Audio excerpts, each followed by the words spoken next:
What's up, YouTube? Thank you for joining us this time, not just me. I've got Andy from Footy With An Edge. I got James from United Muppetiers. We have been planning to do this for a while, and it's finally here. And I know that some of you guys have been bugging me in my comments to, do a collaboration with both of these guys at the same time. Andy, how are you? I am well, Semeex. Glad to be here, and honestly, glad to see the two guys that I've already collaborated with in the same call. Nice to see you, James.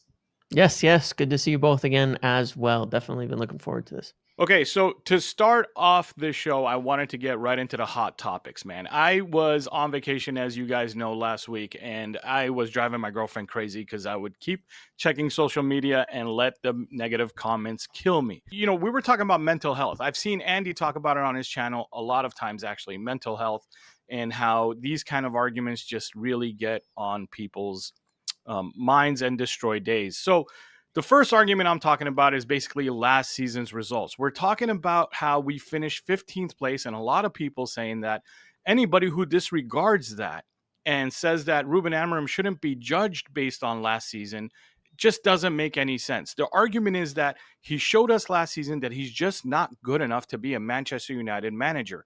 And anybody who's disregarding that, like I said, isn't making any sense. How do you guys counter argue against that point? And we can go with James first. Yeah, it's an interesting one. I've made a few points on this that I think are rather unpopular from the club's perspective. Something that they would probably never say in general. But Ruben Amorim was not brought in to win football games, and I know that sounds nuts to say something like that. When you bring a manager like Amorim in mid-season with your whole new ownership in place, new manager, new CEO, new sporting director. You've just replaced Dan. You're replacing Dan Ashworth like at the same time as this is happening. You're putting a whole new structure in place. What you're doing and what the intention of bringing him in midseason at that time is to say, we kind of need to build the club from the top down. We've never done this before. The things they spoke about, laying in a style of play, starting to actually build a team around it. His job last season was not go and win football matches. In fact, his job when he was hired and brought in, there was practically no standard set for him to say, listen, this is your goal. Obviously, every game you try to win. There's nothing getting around that.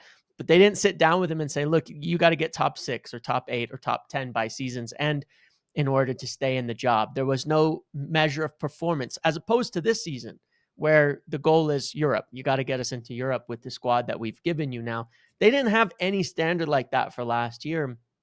And it's something that they probably, you don't want totally publicized. It's like you get weird things about that from the club, like, well, the club have no standards, this and that. But it's really more about the recognition that this has never been done before at United. Not since Sir Alex retired has there been an actual club-led, top-down, build the club mentality where we're going to just start with everything that is needed and lay this foundation in place.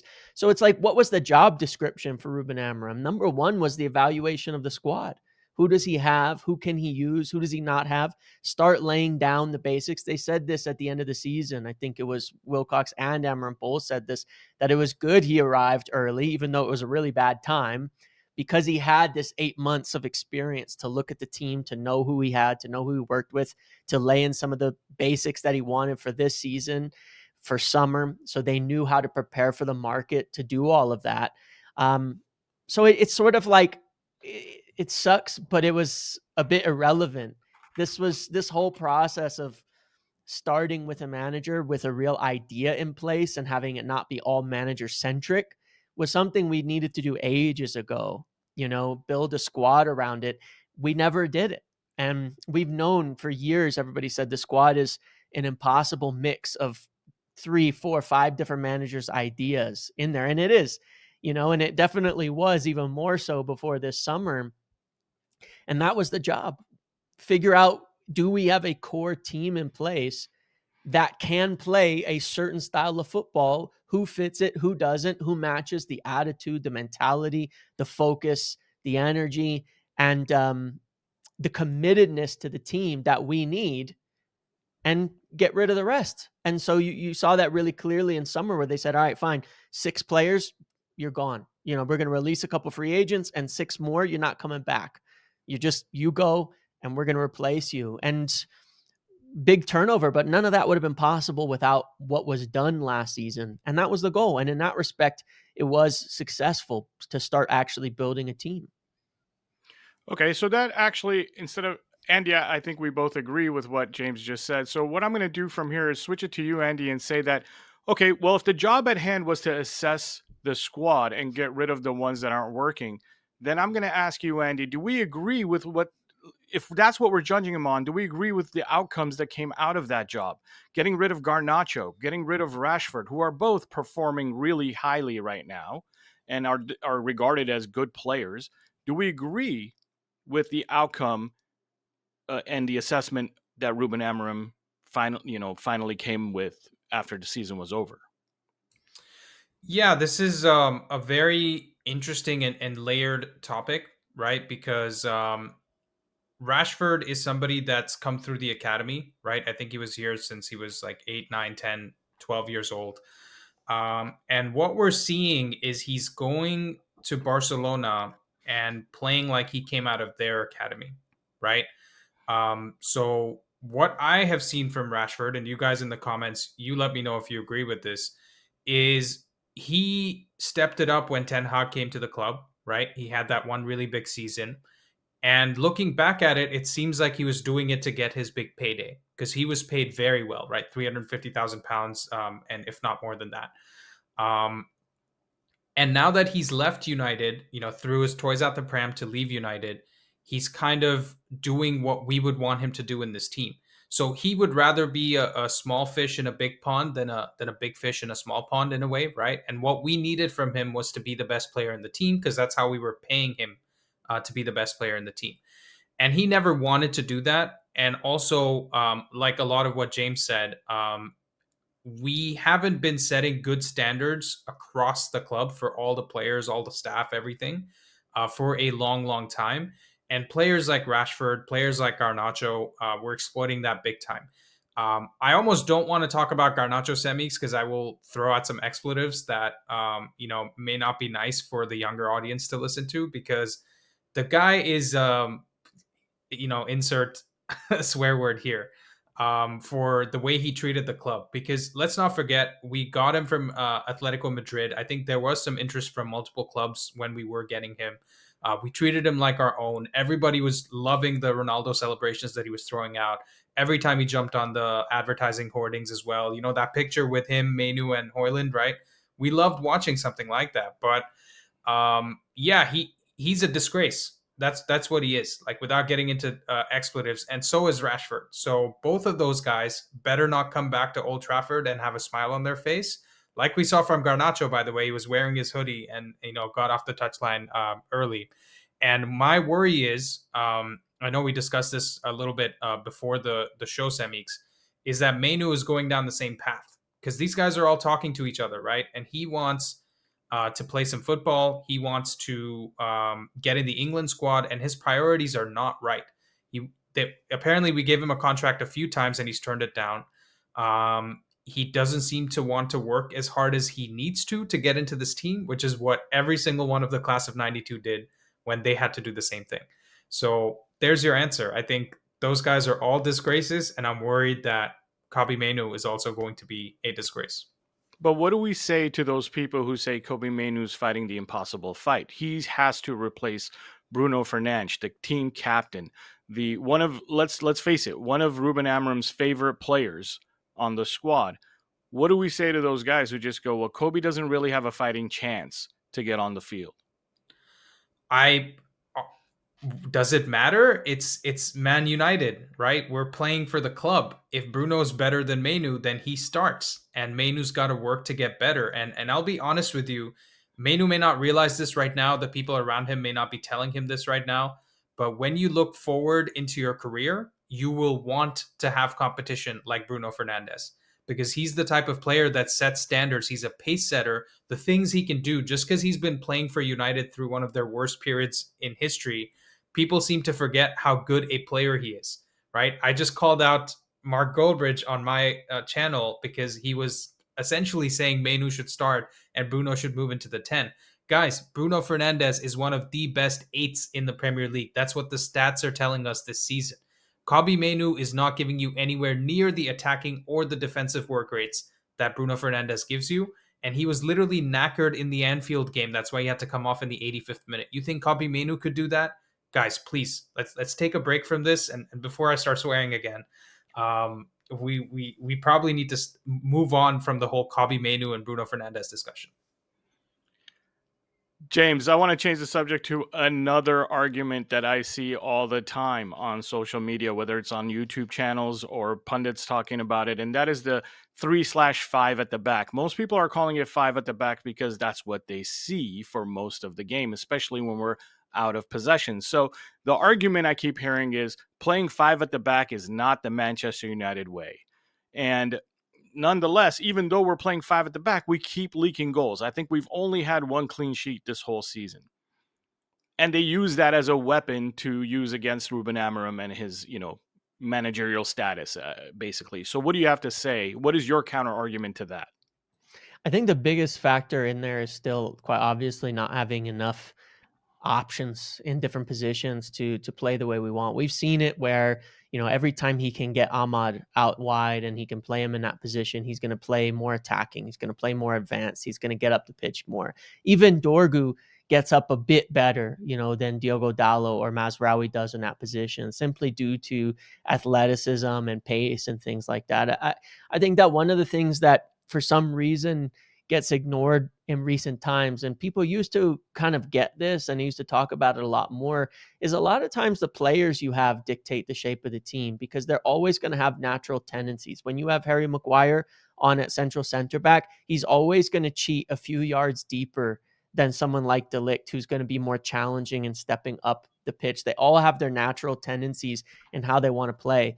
I remember, I think it was specifically Sunderland at the start of United's 5-game undefeated streak in there, where you had both Ruben Amorim and Mason Mount yelling at Diogo Dalot over and over again to get up the pitch, because he was sat too deep. He was dropping back too quickly into that defensive line. This is a difficult system, and I think that it has a lot of potential, but I think it goes under the radar that in any really good system, in any system that actually has high potential, including any played by Pep or Arteta or any of these guys that's super positional, it's hard to learn. And players are not always going to get it quickly, and some of them are just never going to get it. And in a lot of instances, you can see why does the shape look different every time Ahmad and Mount are playing, because they're two of the most intelligent footballers that we have in terms of understanding their role, their position, how they support. Mount's always going to support the midfield more than somebody else's. So it's going to look like a 4-4-2 when he's playing. And Ahmad's always going to stay higher. And you combine that and you get different shapes compared to Mazraoui and Dalot. They're going to naturally gravitate to different spots on the field than other players are. And it's so is the same for strikers. You can see it with number 9s. Some want to make runs in behind all the time. It's their natural instinct to do so. Some want to drop deep. It's a little bit less about instructions. They're not robots. You can't control them, with a stick on the sideline, all 11 players at any given time. They're naturally going to do certain things. That's the majority of it. United fall back into the 5 at the back in a lot of instances, just sort of organically. Players will drop a little too deep, a little too quickly. It's one of the evolutions I think that has to improve, but is just going to improve over time as the players start to understand it more and more. And as we get better players, more attack-minded players in that position. But it's the reason too, at Sporting, he picked 2 wingers for his wingback and converted them. And we don't have 2 wingers to convert into wingbacks right now. We don't have enough options there, but he converted Maxi Araujo and Giovanni Quenda for that reason, because naturally they both gravitate forward, and that gives you a different shape than if you're picking defenders who naturally want to sit closer to that back line. So, it's just an adjustment period with all of them. He doesn't set out to play a 5 at the back. It's the shape changes throughout the game in many different phases, and it's all about when is the right time to drop, when is the right time to press. Some of those things have been improving a lot this season. Especially in the last few games, we've seen that growth. But there's more to go on that. That's all. It's just more to go. It takes that time. Yeah, I agree. I think Andy would probably agree with that too. And Yeah. actually, go ahead. Sorry. Something I wanted to add and clarify. It's not a five at the back. I think Yeah. James, even though your answer said that, you didn't specifically say that out loud. It's not a five Mm-hmm. at the back. It's a three at the back. And the wing backs are wingers. They're not wing Yep. backs, right? They're wingers most of the time. Off the ball, we play in a 5-4-1 or a 4-4-2 shape, as we've seen, and there's other formations as well that you'll see at any given time. On the ball, it's actually more a 3-3-4 or a 3-2-5, right? Because you'll have one of the 10s dropping to join the midfield, depending on which side the ball is progressing from, and the other 10 and the other wing back will generally be high and wide on the other side. So it's not a five at the back, it's a three at the back, and we need to realize that and register that every time we're watching the game. Yeah, actually, like I love this tactics talk, and I'm going to get a little bit more into that a little bit later in the video when we start talking about transfer needs and stuff like that, because I think that's where this fits in. But I do like what both of you guys are saying, and we are going to touch on that a little bit. I have some ideas about what's tactically going on. Also, I think all three of us have done a really good job this whole season breaking down games after they go. And what I love is that all three of us bring up different points in our videos, so it doesn't feel like you're watching the same video by another guy, and I love that so much. So guys, if you're watching this and you guys have never seen a video from Footy With An Edge or Muppetiers, and you're a Semeex Football viewer, go watch their tactical breakdowns too. And guys, if you've never seen me before, watch mine and theirs, because we do specifically just like James was saying, players are going to naturally gravitate to certain positions of the field. Well, guess what? Guys who are breaking down tactics are going to naturally gravitate towards something that they're seeing on the field. James will see things that maybe I don't see. You get what I'm saying? And Andy will see things that maybe I don't see, and I'll see things that they don't see. So watching all three of us, and I can tell you that the cool thing is that the opinions don't clash. They're very much all going in the same direction. There's so much going on with 11 players on the pitch in an Amorim system that all three of us could catch something that the other one didn't catch, and all three of us could still be on the right path, seeing the right things. So go watch our videos and hit the like button if you're here this long and you haven't hit it yet. Okay, the next subject is going to be the rebuild. Guys, I know you guys have done videos about just a rebuild process. I've done videos about the rebuild process. And to be honest with you, I did them last season when the rebuild first started and we were losing game after game after game. And people were getting angry. Fans were all over the place. They wanted Amorim out, even though I could clearly see that there was something going on. And I thought I saw the same on your channels, in your videos. The rebuild process, from my little research that I did, was that phase one was assessment and a reset, where you diagnose problems, you start planning, and you make leadership changes. You put new leaders into new roles. And I think maybe, and James and Andy, you guys can jump in at any time here, but I think that phase may be over now, right? We may have had our leadership changes done. We've got important people in important roles, and maybe we're done with that phase. But I think it's important that everybody remember that last season, that's where we were. And I think that's what you guys were touching on a little bit earlier in this discussion when we were talking about Ruben Amorim's assignment last season. It wasn't to win games, right? Now, well, the next phase is usually foundation building. That's, once you destroy everything and start putting in new leaders in, you start building a foundation. My question is, are we in phase two or are we out of phase two? Foundation building, from the little definition that I found, was identifying tactics, making key signings, and having a cultural shift. Now, I know that Andy touched on that earlier when we talked about getting rid of players like Garnacho, like Rashford. That's specifically about a culture shift. It's not about a talent identity where you're going, the guy's not talented enough. And I have had discussions with people from Portugal who are pretty close to the whole sporting system. And they told me that the first thing Ruben's going to do is he's going to build an actual team. He's going to build people who care about each other, who are going to fight for each other. And I think that's where you start losing players maybe that aren't fitting of that mold, no matter how talented they are. And my question to you, I guess, is what phase do you think we're in now? What is the next phase? And how much longer before we're in the phase that every fan's waiting for, which is challenging for a title? Now, that's a very broad question, so I'm going to cut that down to pieces and present it to you guys. So let's go with James, because James is tapped in, and I'd like to know from James, from everything you know, what phase are we in right now and what's next? Yeah, well, I think this season is that second phase of laying in further those foundations. It feels like, all right, they've cleaned things out quite a bit. They're happy with the players that they've got rid of, essentially. We cleaned house on everybody they wanted to clean house on and say, we've changed that foundation. We've changed that culture. We've got a squad of players that are committed. Is it perfect? No. Is it finished? No.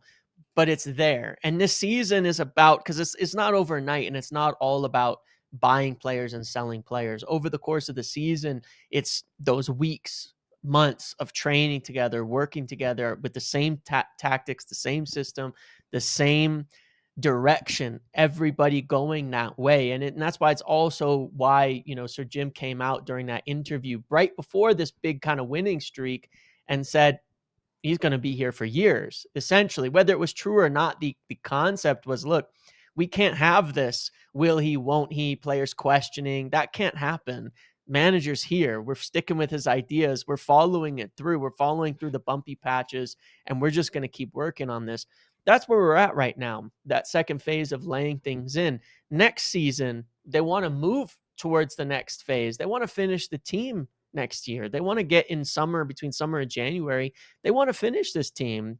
And when I say finish, it doesn't mean you're never going to need transfers or there aren't more things to do. That's not the idea. There's always going to be more. There's always going to be players declining, improving. You raise the levels, more holes show up, more players. Okay, well, now that guy that looked okay, it's just not up to the bar that we're now setting, which is higher and higher. And now we've got to move that floor up even further. That's always going to happen.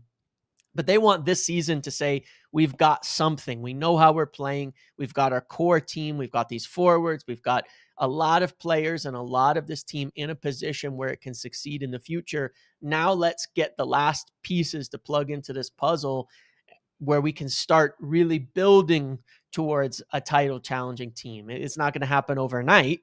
You don't challenge for titles the moment you have a good team, but you have a good team that can then, with more time together, improve. You have the right age profiles. That's a big part of this foundation as well, is the age profiles. And it's not done, because as good as we're talking about Bruno and Casemiro and things like that we'll get to later they are older. And we are going to need younger players to come in for them for the long haul. And that'll be part of it too. But this is the idea right now is that second phase. That's what this season is about. So it's got some results because you need to start getting a little bit of a standard of winning. You can't still be losing every game because it's hard for people to buy in. It's hard for people to believe. It's hard for people to get on board if you're still in 15th the second year in a row. So that's why there is a standard of winning that is necessary, getting back into Europe. But that feels like the platform. If we can get to that level, that then we can springboard off to that next step, and it's sustainable, and that it's not this roller coaster. This year's the year we're going to go challenge, and then next year we're crap again, but that this is something really built. They want the floor after this season, in their eyes, I think, is every year Champions League moving forward. That's where we should be. Good enough in terms of how the team is put together, how it's built, and then you can add on top of that. Yeah. Perfect answer. So then, Andy, we're going to come to you, and the question is the one that every fan needs to hear out loud. When or what needs to happen for us to be a viable title challenger? Yeah, it's the $1 million question, or rather the $100+ million question that we will we will have to answer. I just want to add to quickly what James said, because I think it's part of this question as well. I don't think the culture reset in phase 2 ever finishes. Yeah. Right? It's an ongoing process. It's not something you just do once, because the culture has been bad at the club for 13 years since Sir Alex retired. And you could argue, if you're including the boardroom culture with it, it's been bad since the Glazers have joined, right? Because the decision making has been so poor. Who knows if we spent more money after Ronaldo left? We could have actually had. We wouldn't have lost that league by 1 point or by goal difference to Man City, right? The one that we did lose. And so there's a lot of issues at the club that it's going to take a long time. Let's not forget City and Liverpool have been doing the right things for 10 plus years to get to where they are. So for us to assume that we could just do the right thing in 1 or 2 seasons and compete with them, I don't think that's the case. I think you can get, 80% of the work with 20% of the effort, probably, like the Pareto principle, but you still need that last 20%. It's going to take a long time to come. And that brings us to the title question, which is I think Project 2028 is a really good stretch goal for us to have, because when you're running an organization, if you don't have goals, you're never going to achieve them, right? So I think it's really important that the club came out and said Project 2028. Omar Barada did that right in one of his first interviews. But I think you're dreaming if you're expecting us to win the league in 2028, because this team, if you just look at our squad, man, and I'm sure James can add some context to this, we fixed the attacking positions, fixed just the first team. As soon as Šeško comes off, Šeško's injured now. Who are we going to play there? Xerxes more of a number 10 than he is a number 9 in this team. And we don't have anybody to come on for Bruno or Casemiro. In terms of the injury-prone players at the club, you're looking at Luke Shaw, Martinez, Maguire, Casemiro, Mason Mount, right?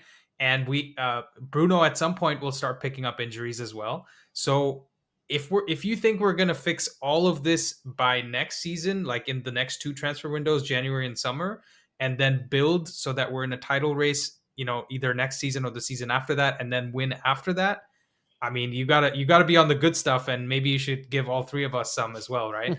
That would be my point. So I think the point is, what Ineos wants to do is have us be good enough so that we're challenging it. If there's a scenario where some of the other teams slip up, we can go and win it, right? I think that is the best case scenario of us winning a title in 2028, especially when you're looking at the likes of Liverpool last season, right? Were they really the best of the best team, or did they just win because City weren't good enough and Arsenal weren't good enough and some of the other teams weren't good enough? So you have to be good enough to be there and capitalize. But for us to be like a City to go win it like 4 seasons in a row, that's going to take a long, long time. Yeah, no, great answer. And I just want to throw in a little bit of my 2 cents here and say that, one thing though, when you said setting a goal to 2028 is a good thing to do because every organization should set a goal, it actually reminded me of a quote of one of my favorite coaches of all time. And he said, if you aim at nothing, you'll hit it every time. So yeah, you should always have an aim, a goal, something that you're striving towards, so that even if you don't hit it, coming close is pretty good. But I will say that a part of the question was also, what do you think is needed to get there? And I'll take that one, and I'll just say that I think squad depth, not just a viable starting 11. We are still here trying to build a viable starting 11. In my opinion, we're just a little past halfway to having a good starting 11.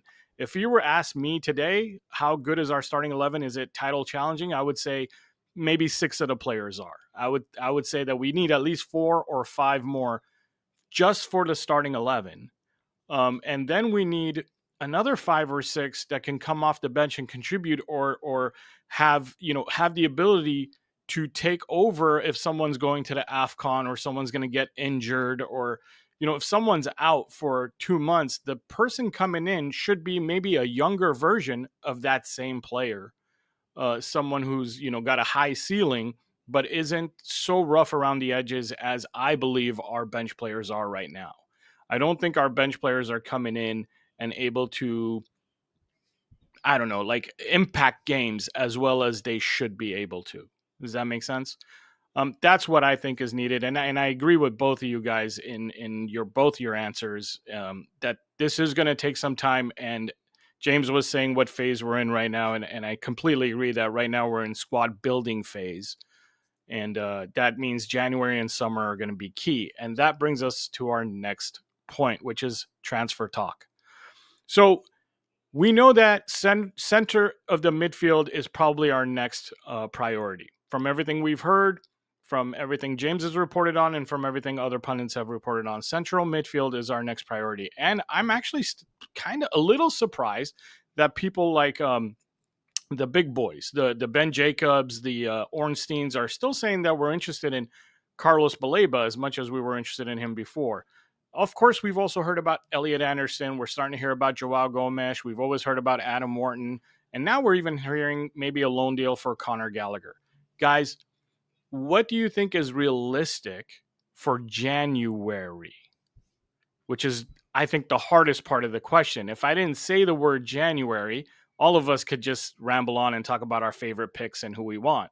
But once you say the word January, the funnel gets a lot smaller, right? So what do you think is realistic? What do you think the team should do? And maybe this time we'll start with Andy, since we've been starting with James, and then we'll go to James.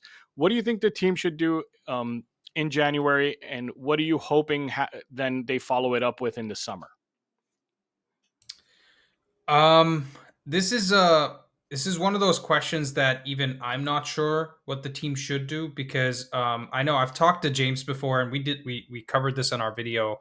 The club seems to have like these 10 to 15 players that they want to buy, and they're not like, we need to problem solve this now, so let's go get this player. And they don't want to be, short term about it, which makes sense, right? That seems more like what a large organization would do in terms of cohesive thinking about a strategy. But in my opinion, we do have a lot of specific problems going to the rest of the season, which is AFCON, right? I know not all the AFCON games are January after. Some of them are in December as well. But I think at least 3 or 4 games must be like through the transfer window when we're missing 2 of our most important players. And in the most recent podcast I did on my channel with my brother, we looked at the utilization percentage of each of the players, right? So essentially, if any player has played a given game, what percentage of minutes in that game did they play, right? So how many full 90s did they play based on how many games they've played? And the top 5 are De Ligt, Mbeumo, Ahmad, Bruno, and I forget the 5th one. And so essentially 2 of those top 5 are going to AFCON, which means we don't have any depth for them, in those games that we're going to miss them. So if the club is okay just writing off 6 games and saying, you know what, maybe we'll win 2 of those games and lose 4, then I think that's what we're going to have to live with. So the long and short answer is I would love to see a Conor Gallagher. I would love to see some depth on the wingback role. I know James has also mentioned this before. And whether that's like Semenyo or another Dorgu type of signing, honestly, there's not much I can comment on that, because the truth is we desperately need some depth. Everybody knows when Casemiro leaves the pitch, and this is regardless of AFCON, we concede a lot of goals. I think the goal difference with Casemiro on the pitch is +7, and without him is much worse than that. So we need to sign some players. I'm going to leave the names and who we're going to go after to James, because he's the expert here. I don't want to get into that. But my point is that we do have specific problems to solve, but the club has said they don't want to solve specific problems. They want to solve, a holistic strategy. Yeah, exactly. So, James, we're all waiting, man. What are we doing, man? Yeah.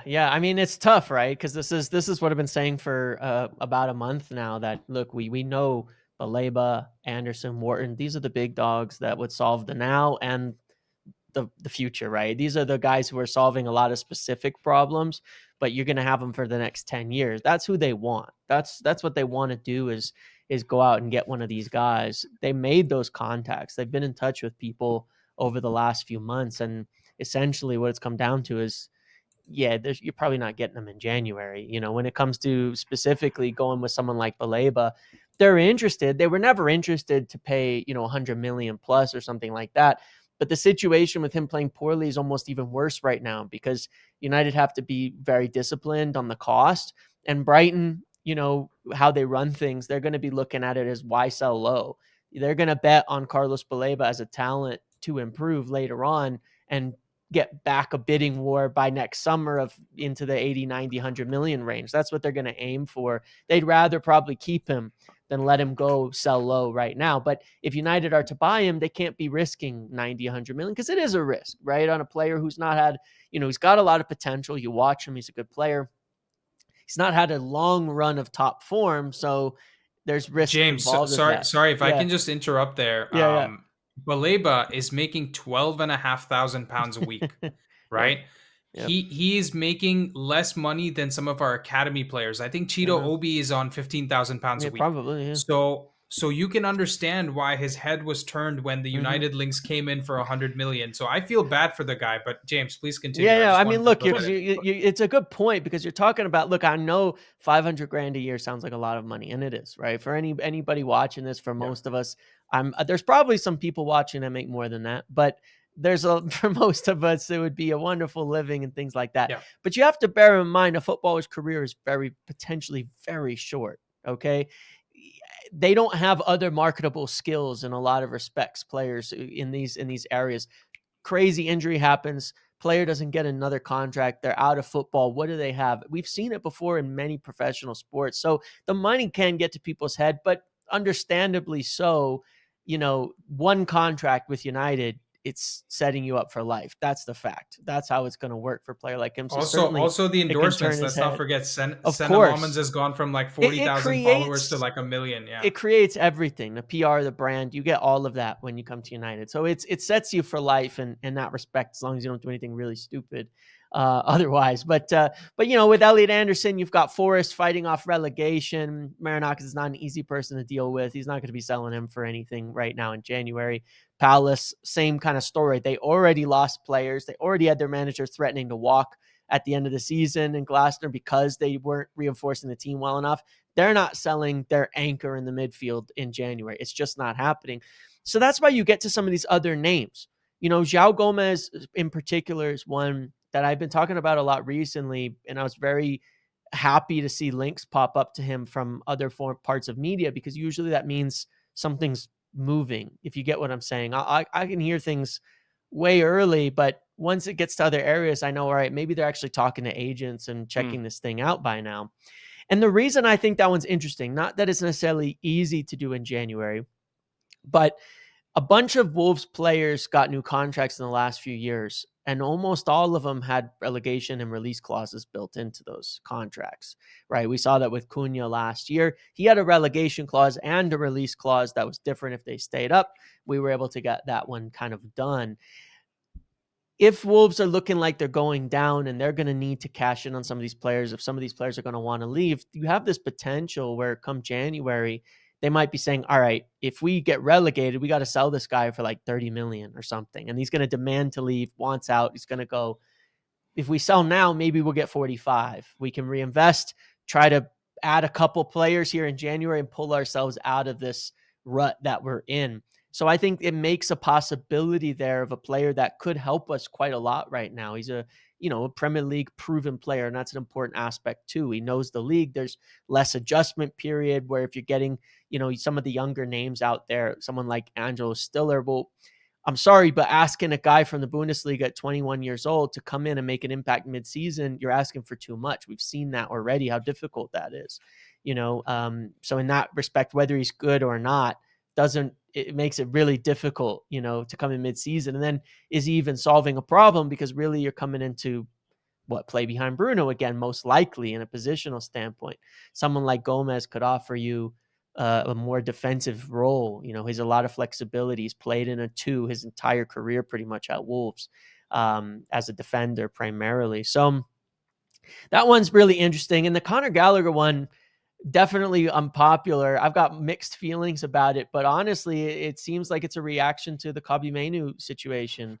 If they don't feel Kobbie Mainoo is committed and is still pushing out in January, bringing somebody in who has legs, I'll give you that, because that's really the biggest concern with Kobbie Mainoo right now is legs. Like, can you run? Can you do the work? Conor Gallagher has legs. I mean, he's played in a variety of positions over at Atletico, including, like, you could put him at wingback if you wanted to. He's played in that role before. I don't love it. I've got my questions on it. That one feels like it's like, all right, it's something we could just try. That's what the club are looking at it like. We could just try it. If it's on a loan, if it's low risk, we could try it, see if it offers us a flexible player that can cover a few things. But in January, I don't think that much more than that is possible. I do think we might see another, like, maybe, you know how we got like Aiden Heaven done, and we got like a player, we got, I think it was Diego Leon done, where he joined in January. We already have a Roscoe coming in summer, rather. But maybe something like that, because they certainly have eyes on a couple young players around that. Maybe they're coming in. I just don't know if they're coming in into the first team environment right away. It's hard to say. Yeah, and then something I saw in your last video, James, that I really, I think the same way, is that we need to start collecting central midfielders because we don't have enough. Yes. Something you were saying in your last video that, we're lacking in that role, and it's such an important piece of or part of the pitch, and we really need to get in the long run 3 or 4 players that can play into 6s and 8s.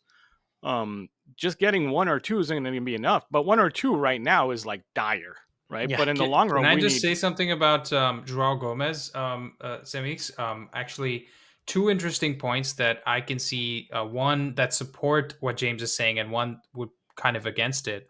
The supporting fact is that João Gomes is actually making £105,000 a week at Wolves. How do you know everybody's paychecks, dude? Well, I just checked it on Capology. I check it on Capology, and that's his base salary, right? He also has a £26,000 bonus added in there. So per week, that's £130,000 potentially for Wolves, that they might want to get off the book. Not just about making more money now than in the summer, but also getting that off the book and replacing him with maybe 2 cheaper players overall, right? That would make a big difference. And he's 24 years old, so that's a good sign. So I take it, Andy, you're bringing this up because you want João Gomes. No, that brings me to my second point, which is he's 5'9", right? And Bruno's 5'10", Casemiro's like 6 foot tall. Is that the type of height or the profile that we actually need in our midfield? Because in the 2, when you're looking at our wingbacks and our wingers, and Šeško's tall, but the rest of the players, right, the rest of the 4 in our front 5 are not necessarily the best, built physically. And Mbumo's 5'7", Ahmad is 5'8". Dorgu's 6 feet tall, and Dallow's also 6 feet tall, but then Cunha's like 5'10" or something like that. So in terms of the physicality and the aerial duels, is João Gomes going to be the guy that's going to help us? And even 45 million, that's a lot of money. To be fair, is Carlos Baleba tall? He's 5'10". They're almost the same height, just a little bit different in height. Yeah. Exactly. But I think I'm not just bringing that up for João Gomes. I'm saying that across the board, height profile is something that not a lot of people are talking about. And we definitely need at least one of the 2 midfielders to be tall. So if you're saying he's a Bruno replacement, I get it, but he doesn't have the attacking output that Bruno does. So my thing is, because of Amorim's system, we are desperately dying for somebody who's got good defensive awareness and defensive positioning that can also carry the ball forward. And usually you're not going to get that in a 6-footer. Do you get what I'm saying? You're not going to get a 6'2" guy who's going to just dribble past the press, and use their body in ways to be press resistant. I'm not looking for 6'4" either. I know what you're saying, totally. But I think even the difference between 5'9" and 6 foot, right? The 3 inches matter, I suppose. I'll tell you this though, João Gomes has the 5th highest, maybe 6th highest aerial duel success rate in midfielders in England right now, in terms of just winning those duels. He's at 57%, right? And it's tricky too, because it's all about combativeness. You take Adam Wharton, right, who's a top dribbler.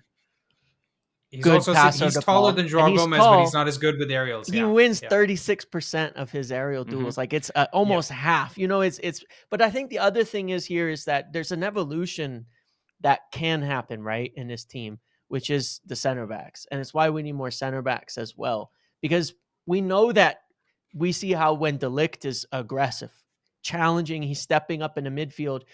Kind of the advantage of having a 3 center back system is one of your center backs can be that deeper midfielder in a lot of out of possession phases, right? Where it's not really a 3. We're seeing Shaw playing in the midfield more than we're seeing him in the back line these days, out of possession, following 10s, doing all that. De Ligt stepping up, following 10s, following 9s, doing all of that. I think you could have it if you think of it almost like a 4-3-3 in that instance. That deep midfielder who needs to be good in the air and tall should be the center backs. And I think that's why we need more center backs too, because the more aggressive they are, the better we play. We've seen that in recent games. If they'll step into that midfield, it covers the deficiencies in physicality in the middle, and they'll win those aerial duels. They'll challenge for those balls. And we saw that, I think, against Liverpool in particular. Ball comes in, it can go off De Ligt's head up to the forwards, and like we just keep winning it that way. And it's not, so it's a balance there. I hear you on the height, because it's also like United have been poor physically for quite a long time. They've been at the bottom physically for a long time, but it's also depends. Unfair to call one. João Gomes unfair to say he's lacking physicality. You know what I mean? No, he's not. But it's an important consideration that people need to look at, because if you look at Amadou Onana, right? He's 6'4", and people have talked about him like, it would be so great to get him into the midfield, but he hasn't looked impressive at two different clubs now. He's been at Everton and Villa, and he hasn't looked very impressive. So I'm not saying height is everything, but it is a consideration. And people forget how many headers Casemiro has scored. And if he was 5'9", would he be scoring those headers? Is just my question, right? Because he's very good at that, and that's a talent. No, that's a great point. I mean, you're correct that we need Casemiro's headers, right? But that's look, in the long run, I don't envision it as João Gomes, Bruno Fernandes. Like, I really don't envision it as Bruno Fernandes much more than one more season, to be honest with you. Like, after that, I think it's two other midfielders than the two we're talking about right now. But João Gomes would bring us something that I think we're definitely lacking, which is legs. And like James said earlier, legs, combative attitude. He's got the right attitude. I mean, the guy he's not there to collect a paycheck.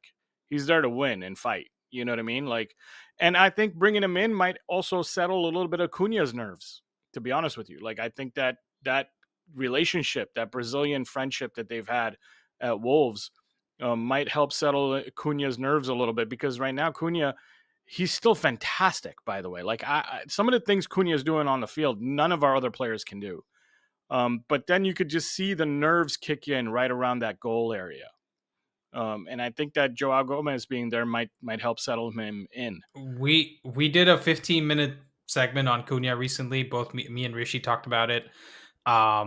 His problem seems to be that he still thinks a little bit that he's at Wolves, because he's trying to do a little too much, right? I actually saw the ball. Yeah, he's holding onto the ball and driving forward. It reminds me of Pogba in a way, where Rishi made this really good point. We didn't talk about it on stream, but he said that Pogba was so good physically that he could beat three players if he wanted to, right? Hold three players off and dribble them and, destroy the other team. But what he didn't realize is that he could probably beat three players 25% of the time, but he could definitely beat two players 90% of the time, and then just release the ball and make a difference for somebody else. So I think Cunha's a little bit like that, where he's so gifted physically, you can't get him off the ball, and his close control is so good. I think if he just realizes that he's got much better players around him now and releases the ball a little bit earlier, he'll be a lot better very soon. So I'm backing him to figure it out. Yeah, me too. I think Cunha's a little bit different in any profile we've had in a long time. And I think that once he figures this team out, and I'm going to be honest with you, like, I was thinking about saying this while you were talking, and I'm like, don't do it. And I'm like, nah, I'm going to do it. He's got no help on the left wing back side, in my opinion. And it's hard to release the ball when every time you release the ball to a certain person, he has a bad touch or he goes backwards with the ball. And me being a competitor myself, like, I have been guilty in the past of limiting passes to certain teammates of mine, because I'm like, well, I know what's going to happen if I go over there, or at least that's the picture I paint in my own head. But I don't paint that picture unjustifiably. Like, I didn't do that unfairly. It's because of past experiences. Every time I pass to a certain person, it doesn't go my way, or he doesn't see what I see. Like, we're not on the same wavelength. So I just stop passing to that person. You know what I mean? Like it's just Yeah. it's the nature of playing a I think you sport could and see that a lot with him in the relationship, obviously with Dallo on that left side. I think that's in the name Nottingham I wasn't Forest thinking. was a big one for that when I noted it. Like you look at his map in the game, he's practically sitting in his lap just to try to get on the ball because he knows that ball is not coming into him from Dallo. You know, you look at that right side. Mbumo knows if that ball is going to Ahmad, he's going to get by players. He's going to make the pass. He's going to dribble. He's going to get out of pressure. He can play a bit differently. We know Mbumo wants to run behind because he knows that ball's coming if he does it. Cunha's like, I got to work my ass off just to get a touch down in there. I'm going to have to drop so deep and sit so deep to cover, to try and do this. And it's been better sometimes with Dorgu, but it's certainly not a solved position. We've seen that. I mean, we see that, I think, in Mbumo's scoring record, the goals he's scoring, always from Ahmad and involving Ahmad and with Ahmad on the pitch. Like his best run has been in that sense when Ahmad was starting. It's every game with him, right? And without him, it's Guys, not as much. We need that if on I the can just left. push back, yes, sorry, Jim. If I can Yeah. just push back a little bit, Semeex, because I wish it was as simple as he doesn't have help on the left hand side. Let's not forget Cunha's played a lot of games as the starting striker as well. And let's also not forget Mbumo played the last game off the left, not off the right. And he didn't have that same chemistry with Ahmad. The point is, if you're comparing Mbumo and Cunha, which should be the same bar for both of them, they're equally Premier League proven. Mbumo has much better chemistry with Ahmad, with Šeško, with Bruno, with Casemiro than Cunha does with all of these players. And you can see it because Amorim doesn't play him as much as he plays Mbumo. So I think it's fair. This is like number 10 in terms of 1 to 10 the problems we have in the squad, right? I'm not saying Cunha is like, the thing that keeps me up at night. And it's just that I think he needs to figure out his chemistry a little bit better, release the ball a little bit earlier. And it's not just down the left, it's also through 2 other players in the team. You'll see him have like 3 players on him, and he'll still try to beat the 4th one. And just release it, pass it to anybody. And okay, if Dallo's going to give the ball away, let it be Dallo that gives the ball away, not Cunha, right? That's kind of the point I'm making. Yeah. And I was trying to think, I was trying to talk mostly about build-up. Whereas, like, I agree with you. Like, once we get closer to the opponent's goals, and I said that, is that Cunha gets a little nervy, in my opinion, and he feels like he's got a lot of weight on his shoulders. He's trying to prove that he's the goal scorer that we signed. Mm-hmm. And that's what it feels like next to the opponent's goal. But I'm more talking about build-up. Like, he tries to dribble a lot of players on in the build-up and hold people off on his back instead of passing it to Dalot, because I really feel like every time he passes it to the low and build up, it just goes backwards. Like it doesn't really, there is no 1-2 relationship. There is no give and go. The pattern's just not there that we see on the other side. On the other side, we see a lot more patterns of play. And I guess, again, like I agree with James, this is a little bit of a left wing back issue. And I think that kind of issue leads to, let's say, a strategic shift as opposed to a tactical shift in using more long balls when it comes to the manager using more long balls. Because what I'm noticing in games nowadays is that opponents are overcrowding our right side in build-up. We're not using the diamonds as often as we used to when the season first started. We're not using the triangles as often because you can see now there's an extra player there from the opponent's side. There's literally an extra midfielder who's cheating a little bit to the right. And then we end up swinging it to the left, nothing happens, and then we boot it long. And then we just boot it long without even swinging it around anymore, which is fine, but that problem needs to get solved because we need to be more of a... Somebody should have told Slot this before the Liverpool game. Yeah, because, it started with Brighton, I think, specifically. Brighton started doing it a little. Forrest did a lot with Elliot Anderson. He was following Mbumo around over there. And then against Spurs, they did kind of the same thing as Forrest, forcing the ball down our left because we can't get out from that left side so much. And it's been causing us some problems. That's definitely, I think that's the most acute problem that's going on with United right now, is that we're getting forced down that left side and we can't get it out very easily. Can I just say the most annoying thing for me is that you would look at the profiles of Dorgu and Dalot, and you would think Dorgu's better going forward and Dalot's better going backwards, because that's, you've seen him in big games select Dalot, presumably for that reason.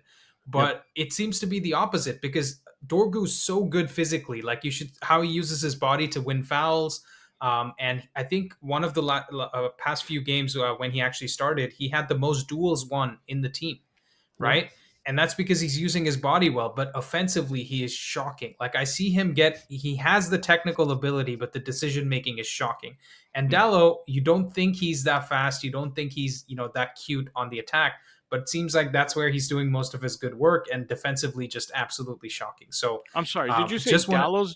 Sorry, I'm confused. Did you say Dalot's No, doing I'm good saying work comparing his offensive and defensive work, as he's bad at both, but comparing the two, yes.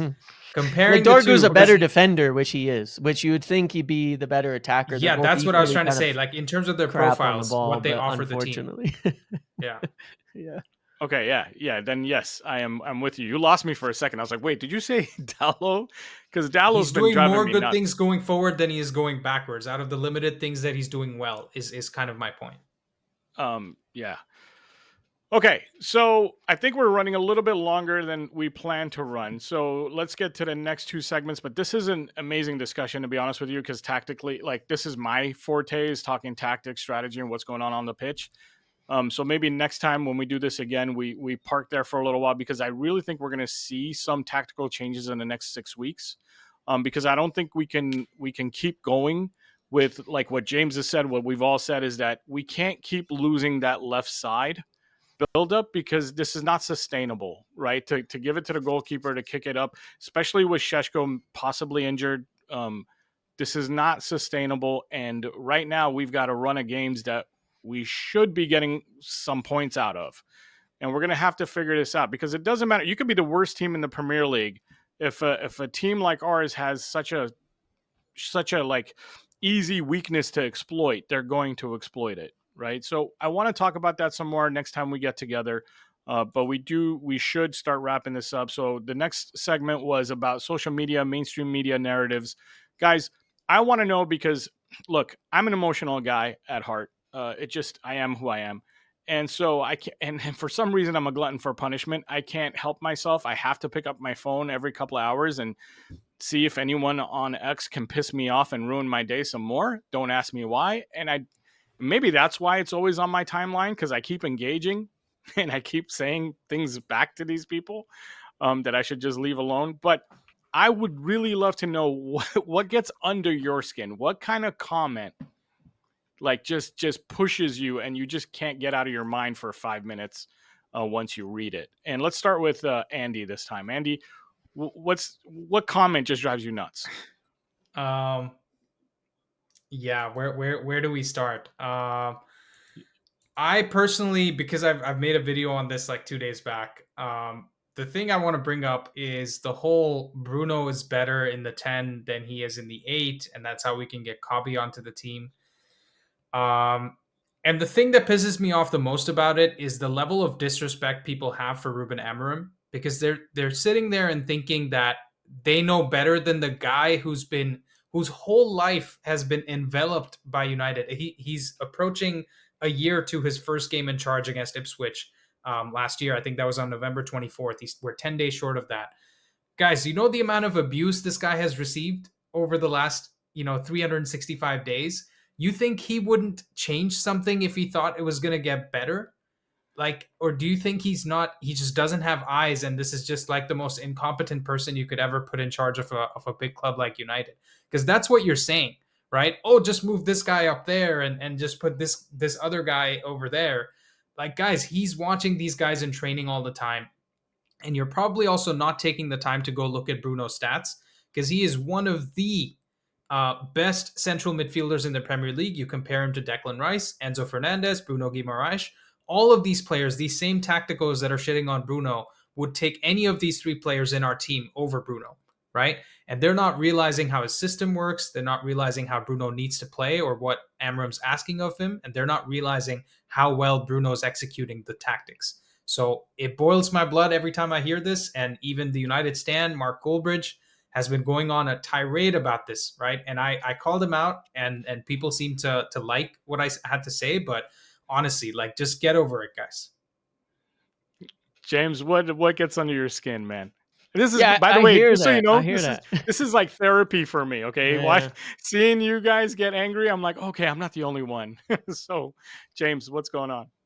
There's two things that bother me the most, and one of them is on the tactics stuff. Like, one of the things that drives me insane is that there's this idea presented tactically often as if like football is a solved subject and that there is a certain way you have to do things. And I have this problem with like so many aspects of life. This isn't just football. This is something that bothers me in life, so it makes sense. It bothers me so much in football. I cannot stand. I hate it with a screaming passion when people tell me this is the way something is done, because to me that is the exact opposite of and what stifles any sort of creativity or innovation of any kind. And especially when you look at sport, it is like an ever evolving wheel. It's always turning from one thing to the next, to the next, to the next. And you're always getting like these counter shifts that are happening. And this happens in any competitive thing, from sports to video games to whatever. In any competitive environment, you're always getting a turning wheel of something becomes more effective and something pops up to counter that, which becomes the most effective thing. And it just constantly evolves in that sense. There is no, this is the way to do it. If it's working, it's working. If it isn't, it isn't. And you figure it out from there. That drives me nuts. And the other thing that drives me nuts, it kind of ties into that, the Kobbie thing a little bit, is this idea like there's some, it's even within the first thing, there's just a lot of statements that go into that as well, where it's like, it's like United are, don't care about the academy, and United is an academy club and it has to have academy players on the pitch and it has to be in the top 4. And I go, how do you make all these demands at the same time? And it's like, this is how it has to be. Why? Why does it have to be that way? It's like United is an academy club because it produced academy talent at a regular level that was good enough for United to be in the top 4 and competing regularly at these levels. It just hasn't been doing that. So we can just say it's supposed to be that way. Well, we have to make it that way. It hasn't been like that. It hasn't been producing talent to that level, and it hasn't been run in the manner that a club should be, that should meet those standards. So you can't just assert that it has to be like that. Like that people are doing something wrong because it isn't that way today. No, it's been being done wrong for 10 years. That has led us to a point where there's no academy players that we can even look and say, yeah, they're ready to play, while you're also saying we should be in Champions League and we should be at these high, we don't have players ready to play for a team that's competing for 6th to 8th right now, much less into the Champions League and these types of positions. So people got to recognize where the club is and where it has been and how poor things have been run for so long. That has been a long spiral, not just managers, but like manager to manager to manager. It's been getting worse and worse and worse for 10 years. That's why we're in this position. So we can't just do it. We can't just, well, it's top 4, someone gets sacked, and you have to use academy players, you get sacked. Like, those things are not all cohesive. It's going to happen, but it needs to happen holistically, organically, and with stability, not trying to force it to happen, those types of things. James, can I just add one thing on the academy? You make an interesting point. I would actually say it's not that our academy has been bad. Yeah. It's that our first team has, and the culture and the performance has been so bad that we can't actually integrate young players the transition from those academy, because you see City. Yeah. You look at Man City, they have Nico O'Reilly just coming into the team. Like any other person, like maybe you're like a diehard City fan following the academy, but to the average person, he's come out of nowhere, right? Yep. We didn't really know about him last season. This is his first season playing in the team. Same with Rico Lewis when he did it, and the other players that they've integrated. Phil Foden took 4 years, even after he was like recognized as one of the best players in the league, to actually play more than like 40 games a season. Right. And even last year, after he won Premier League Player of the Year, he barely played in the team. So I think the problem is that our first team hasn't been good enough, not that our academy hasn't been good enough necessarily. The environment hasn't been there to transition these young players in. We've been ruining the ones that we do to where we end up with none. Like you're talking about attitude issues and things like that from earlier. It's a problem. We have not had a culture that lets and really builds up these players. And also very often they're coming in situations of extreme pressure because you're saying, well, you got to come in and play now, but you also have to be the savior that's going to get us into Champions League. We can't keep doing that. That's all got to change. And that it's like, just give it time. This stuff will sort itself out. They're doing the right things to fix that. Yeah, and just to add on to the young kids thing from my perspective, it's that I also feel like maybe in our academy, our kids weren't really learning or being forced to play in set patterns of play that are a little bit more complicated than, hey, you're a winger, you stay out on the wing, you're a right back, you do this. Whereas more like, no, we're going to play in these diamonds and triangles, we're going to rotate so that when they get to the first team, they understand how to play in different parts of the pitch instead of just one area of the pitch. And I feel like probably at Man City, that's not what they're doing. I know that's not what they're doing at Barcelona, right? A Barcelona academy player knows how to rotate positions with his teammates, how to fill in gaps and play on a different side of the pitch and still feel just as comfortable as he would on his natural side of the field. Does that make sense? And I feel like maybe we were maybe a little bit too old fashioned in our academy. Whereas I know that in the new ways, every time I hear interviews or see things, that we're actually not like that anymore, that we are challenging our players in our academy to learn patterns of play more than just a set position, which I think is going to reap benefits in another 3 seasons, once they get used to it. Because when you are playing in like, let's say you're a winger and you're like, hey man, that's your job, go out there, be a right winger. And if you have some speed and a little bit of talent, you're going to look great in the academy setting against academy players. But as soon as you get to the big boys, the big boy defenders are going to make you look like nobody because they know how to handle speed. They know how to handle your little talent.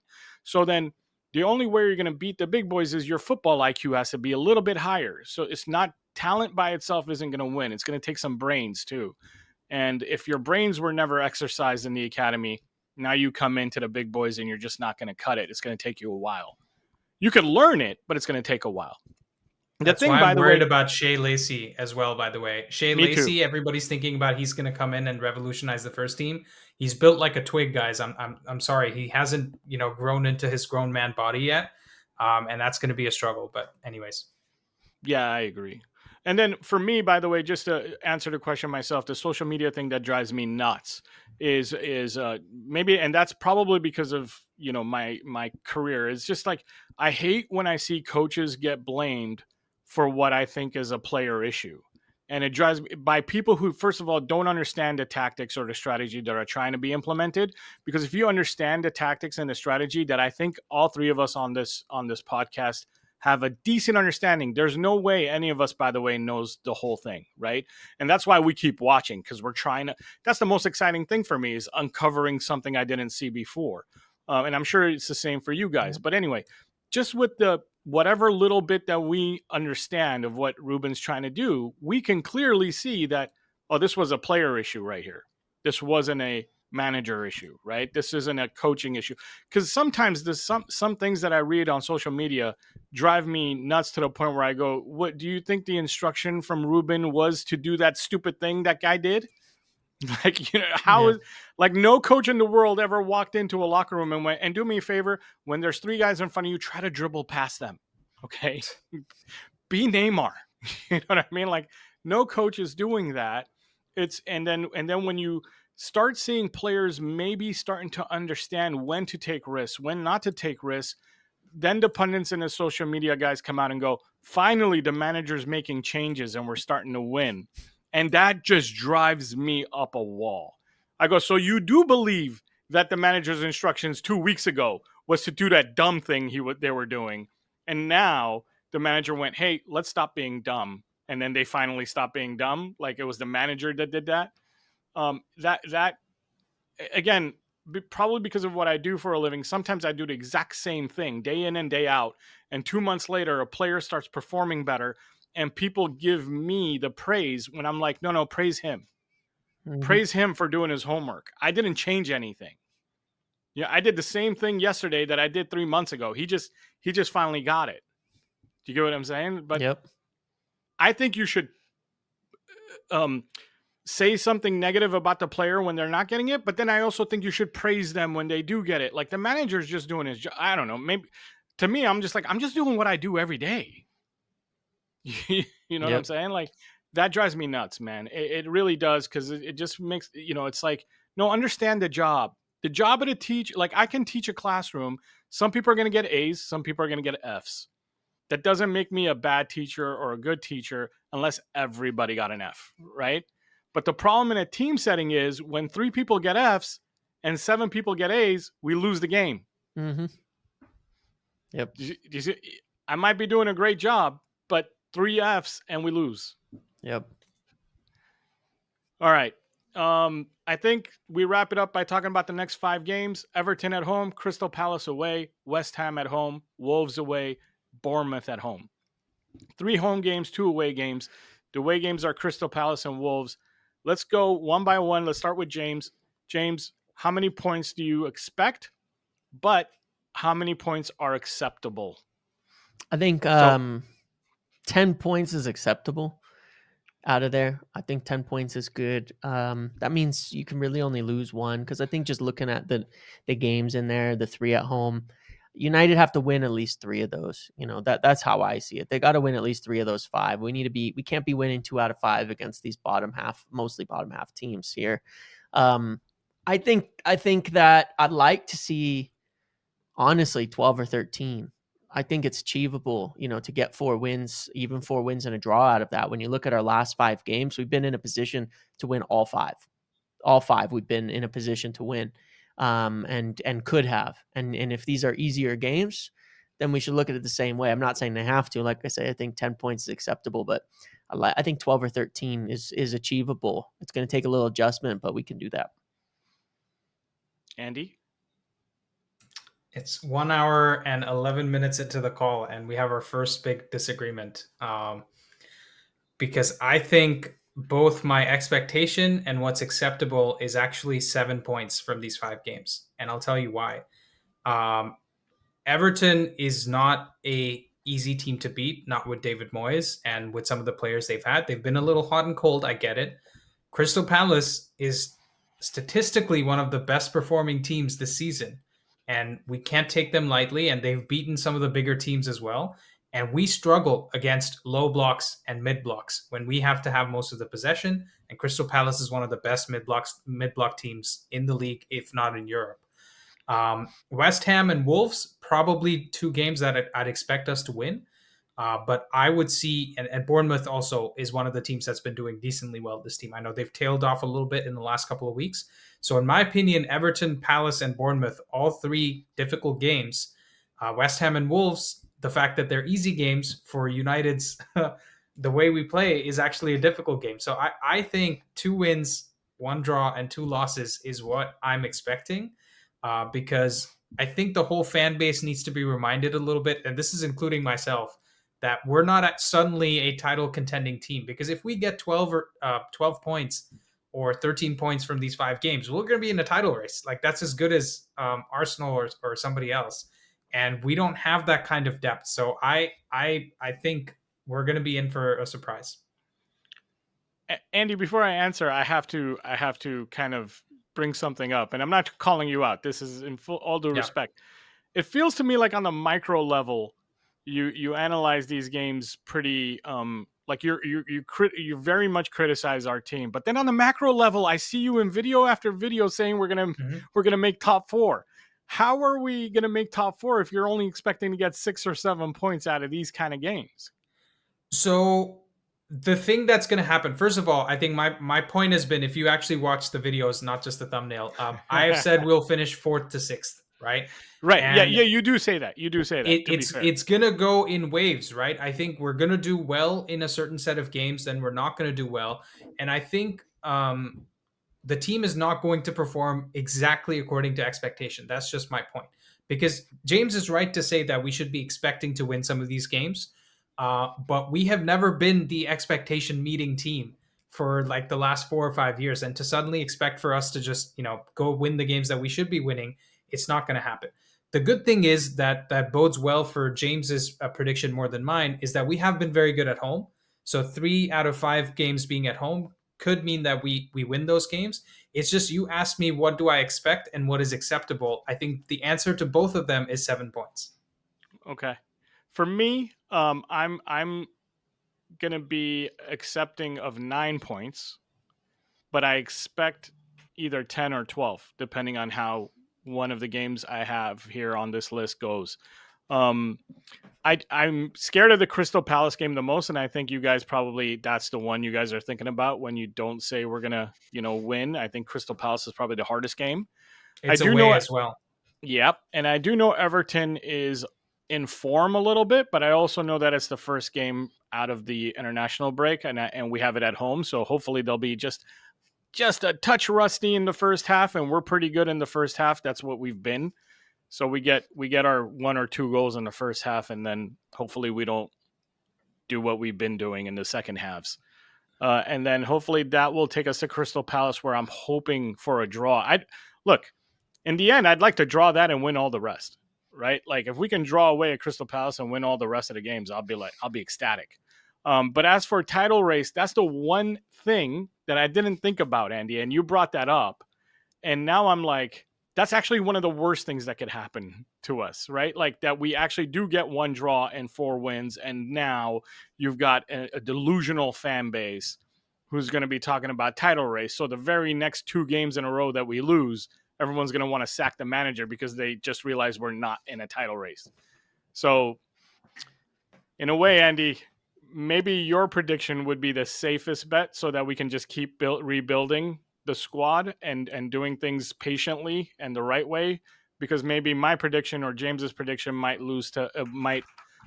result in mass hysteria, and then you got the crazy people coming out. Would you guys agree though that 13 points out of the next 5 games would be a surprise but not the expectation? Or would you just be like, oh yeah, that's just another day in the park? Well, honestly, like I just don't like West Ham, Wolves, or Bournemouth right now. Like I think we should beat them. Yeah, I think it's Everton- more the specifics of the competition teams. that we're playing in this instance, where I feel as though we have the goals, ripping them Mhm. apart. I mean, Bournemouth got ripped apart by Aston Villa the last week before this. They've been quite open in recent times, and it's not so much that like it has to happen in that way. It would be exceeding expectations to Yeah. do something like that, no doubt about it. Just because in any week in the Premier League, anything can happen, and the gaps are never that big, and we've had difficult games against them, and Everton are an interesting team under Moyes. They have been for some time, but I just think that there's something in this where I think United, we will see them become a team that wins these games, especially the home ones in this, especially in that respect. And I think especially out of the break, there's some things that are there's enough goals in a side to win games against these types of teams now. There's teams that are good goal scoring teams. Like Tottenham have been a good goal scoring team for a few years. I know it doesn't seem like it because they've been kind of crap. No, they have. But they have been yeah. a very good goal scoring team. We struggle against that. We're gonna struggle against teams like that. The rest of these, they're really not. I mean, Wolves, these are not teams that score a lot of goals, and I think that Palace, for how difficult they are, we'll play better against a team that doesn't press us for once. It will actually be all right against a team like that, because it'll let us settle into the game a little bit more than we've been getting to in recent times, and we won't get the same kind of chaos.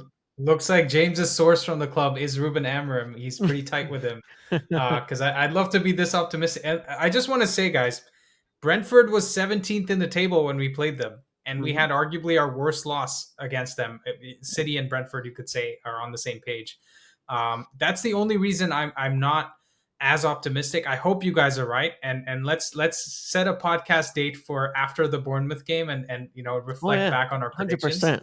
Because I'd love to be there. I'd love to be wrong, but I'm worried that I might be right. No, that's actually a great time to set a podcast date for it. That would be a great time to catch up. Guys, thank you very much for I was going to say joining me, but actually this is for all of us. So thank you very much for being here.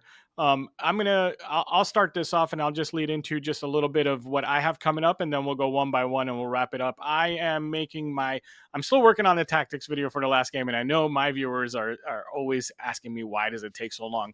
Guys, because I have great guys like these guys on my sides making great videos. And because it takes me a long time, I have to make sure that I dive in deep and have something new to say. So look out for it. It'll be out on Sunday or Monday. And then for the members like Rishi, who's mad at me, I will have a members video coming out probably tomorrow. Okay, look for it tomorrow. I've got a couple ideas for a members video. I'm doing something new. You'll see what I mean if you're a member, you'll see the video and you'll see what I mean, and you'll understand why it took a while, because there's going to be footage in there from my Hawaii trip too. Thank you very much. James, what do you have coming up? Yeah, well, I'm trying to use this international break to kind of catch things up on the transfer fronts where United are at. It's early, obviously, well ahead of January in the summer, but it is a good time to look at what are they looking for, what are they looking at, and building out these big lists, which I absolutely love doing every year, to have a thing where I can start to say, here's like 20 players we could get. And then as the season goes on, we start narrowing them down. And by the time summer rolls around, we pretty much know what we're doing, which was kind of what happened last summer as well. So I had a video yesterday on that, and I'm going to be doing a lot following up on that, starting to look into more of the specifics on some players, get some more ideas. There's definitely some young players United are looking at that I'm going to be doing some videos covering on that as well, and just adding to this. So use the international break for that, since the games come thicker and faster during the festive period. So we'll be busy with the actual football until January, and that way we'll be prepared. So mostly a bunch of lives and videos on all those topics. Andy, you're up. Yeah. For me, I have some footage from the Tottenham game as well, that I wanted to make a video on, but I just didn't get around to it. So that's going to come out pretty soon, talking about one of the best players in our team that maybe people know about, maybe they don't. And also something else about a different topic that's been on everybody's mind. I know I'm being very mysterious, but that's how I like to keep it.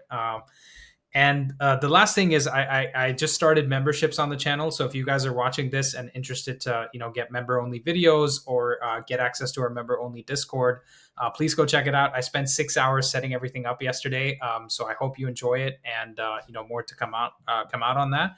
But I want to say one last thing before I leave, and this is a compliment to you, Semeex. I know the style of videos that we make is more similar, right? And James is more like talking head type of videos. In terms of breaking down like video analysis of games, guys, I think Semeex is one of the only other people that I watch on football YouTube. And I know, he's not, what's it called? He's not the biggest channel out there. There's, hundreds of thousands of subscribers out there. But genuinely speaking, when I watch his videos, I feel like he's covered something that I haven't. And that is the biggest compliment that I can think of paying you. So keep up the great work, man. And I think you're going to crush it. I think the quality of your content is, 10 times higher than where you are right now in the YouTube space. So keep it up. Dude, thank you so much, man. That was unexpected. Thank you. I appreciate that. And guys, it's guys like you guys that make me want to actually do this, because a lot of the other YouTube, I still watch other YouTubers. I'm not going to say I don't, but again, it's because I'm a glutton for punishment and I like to just make myself angry for some reason. But you guys are the channel that I tune to right after I get angry, because you guys settle me down, man. And that's why I like to actually work with you guys and talk to you guys. So thank you so much again for joining me. Guys, if you're still here, you're watching this, hit the like, subscribe. Make sure you go to everybody's channel on this panel and hit that subscribe button. Even if you're watching it on my channel, just go to James's, go to Andy's, and hit that subscribe button. It really helps us all out. And just so you know, I have to say this, by the way, even though this has nothing to do with Manchester United. When you click on somebody's video because you want to help them out, realize that if you're just clicking on it to help them out and clicking like, but then you're leaving, your viewer, because I've had people comment and go, hey, man, I don't have time to watch your video right now, but I just clicked on it so you get the view count. And here's my comment, and I click like. I'm like, dude, you didn't really help me, because your viewership thing is going to say you only watch for 10 seconds. And YouTube's going to think that it also doesn't count as a view if it's minimum 30 seconds. Mm-hmm. It has to be minimum 30 seconds to count as a view. Yeah, so do us a favor if you happen to want to help us out, and that's the only reason why you're clicking on a video, and you intend on watching it later. Just don't click on it until you want to watch it, and until you have time to sit down and watch it. I'm not saying you have to stay on to watch the whole thing. I'm just saying if you intend to watch it later, click on it at that time. Just add it to your save for later, or playlist. just play it in the background. Just go do your dishes and just leave it on in the background, right? YouTube doesn't know if you're actually watching it. Thank you so much, guys. We'll see you guys soon. And I'm looking forward to both your videos too coming up. Thanks, guys. See you later. Thank you.